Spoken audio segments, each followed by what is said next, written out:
नवरात्रि में की हुई साधना का अपना एक विशेष महत्व होता है। नवरात्रि में ऐसा माना जाता है कि जो व्यक्ति किसी भी मंत्र का जाप करता है वो कई गुना ज्यादा उसको फलित होता है।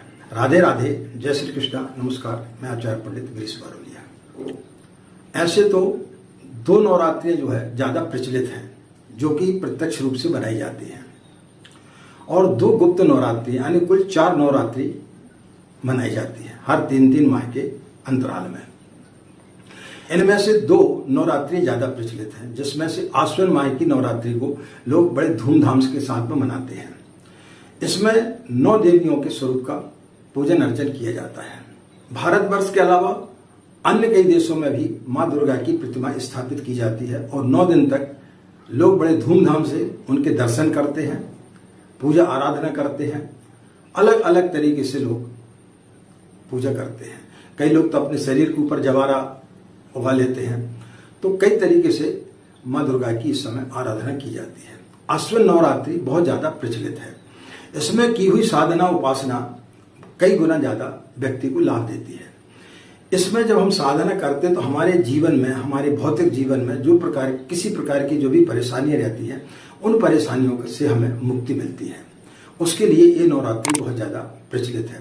इसमें ऐसा देखा गया है, ऐसे कई हमारे मित्र भी हैं जो बाकी समय पर खूब मांस मदिरा का सेवन करते हैं, लेकिन इस नवरात्रि में किसी प्रकार का कोई भी वो सेवन नहीं करते, बल्कि हाथ तक नहीं लगाते हैं।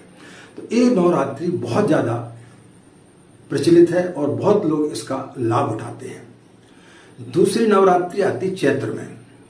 वो नवरात्रि का भी अपने आप में एक विशेष महत्व इसलिए है क्योंकि हमारा जो हिंदुओं का नववर्ष है वो इसी दिन से प्रारंभ होता है, और इसके पश्चात में 9वीं के दिन भगवान राम का जन्म भी होता है। रामनवमी के नाम से वो जाना जाता है।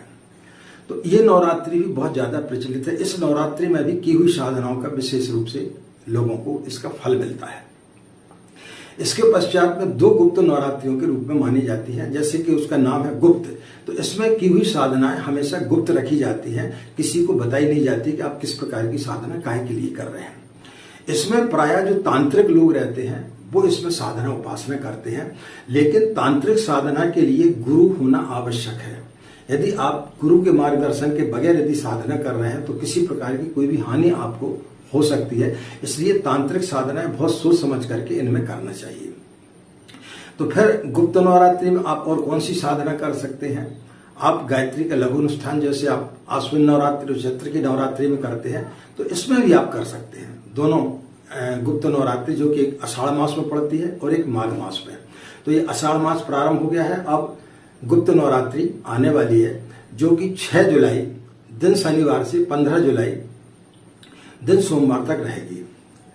चतुर्थी तिथि 2 दिन होने के कारण यह 9 की बजाय 10 दिन की रहेगी, यानी 10वें दिन आप जो है रामनवमी का त्योहार मनाएंगे।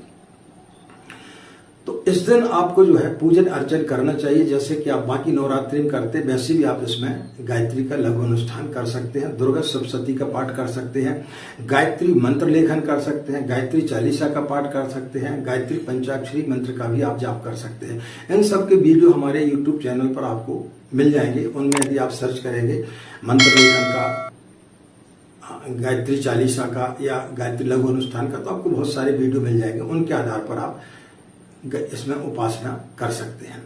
यदि आप घट स्थापना करना चाहते हैं तो घट स्थापना का जो मुहूर्त है वो प्रातः 5:50 से लगभग 10 बजे तक का है। आप यदि गायत्री की साधना कर रहे हैं तो आपको फिर घी का दीपक प्रज्वलित करना चाहिए। और यदि आप 10 महाविद्याओं का इनमें पूजन अर्चन किया जाता है। गुप्त नवरात्रियों में, आश्विन और चैत्र नवरात्रि में मां दुर्गा के 9 स्वरूपों का पूजन किया जाता है और गुप्त नवरात्रि में 10 महाविद्याओं का पूजन अर्चन किया जाता है। तो पहले जानते हैं 10 महाविद्याएं हैं कौन सी। काली, तारा, त्रिपुर सुंदरी, भुवनेश्वरी, भैरवी, छिन्नमस्ता, धूमावती, बगलामुखी, मातंगी और कमला। ये 10 महाविद्याओं का पूजन अर्चन इसमें किया जाता है। इसके अलावा आप गायत्री का लघु अनुष्ठान भी कर सकते हैं, दुर्गा सप्तशती का भी पाठ कर सकते हैं।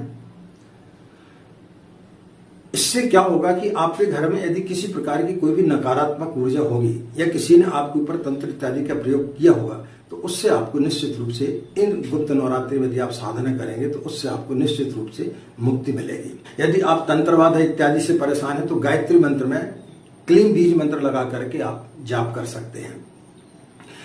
आप जैसे 27 माला आपको प्रतिदिन गायत्री मंत्र का जाप करना पड़ता है, उसके अलावा 3 माला में जो है आप क्लीन बीज मंत्र लगा करके यदि आप जाप करेंगे तो किसी भी प्रकार की कोई भी नेगेटिव एनर्जी आपके घर में होगी या किसी प्रकार की कोई भी परेशानी होगी या किसी ने आपके ऊपर तंत्र इत्यादि कर दिया होगा तो उससे आपको निश्चित रूप से मुक्ति मिलेगी। तो जब आप क्लीन बीज मंत्र लगाएंगे तो उस समय गायत्री मंत्र का स्वरूप इस प्रकार से हो जाएगा, ओम भूर्भुवः स्वः क्लीं क्लीं क्लीं तत्सवितुर्वरेण्यं भर्गो देवस्य धीमहि धियो यो नः प्रचोदयात्। तो इस प्रकार से आप साधना कर सकते हैं। उपाय के तौर पर आपको क्या काम करना चाहिए, एक आप तांबे का कड़ा लेकर के आ जाए और उसको एक मिट्टी का बड़ा दीपक ले लें जिसमें वो बन जाए और उसके बाद उसको उसमें डाल दें। सरसों का तेल या तिल का तेल उसमें डाल दें और उसको उसमें जो है दीपक को प्रज्वलित कर दें। तो 9 दिन तक आप जो है उसको प्रज्वलित रहने दें और उसके पश्चात में 9वें दिन के बाद में आप उसको साफ करके कड़े को और अपने दाहिने हाथ में पहन लें।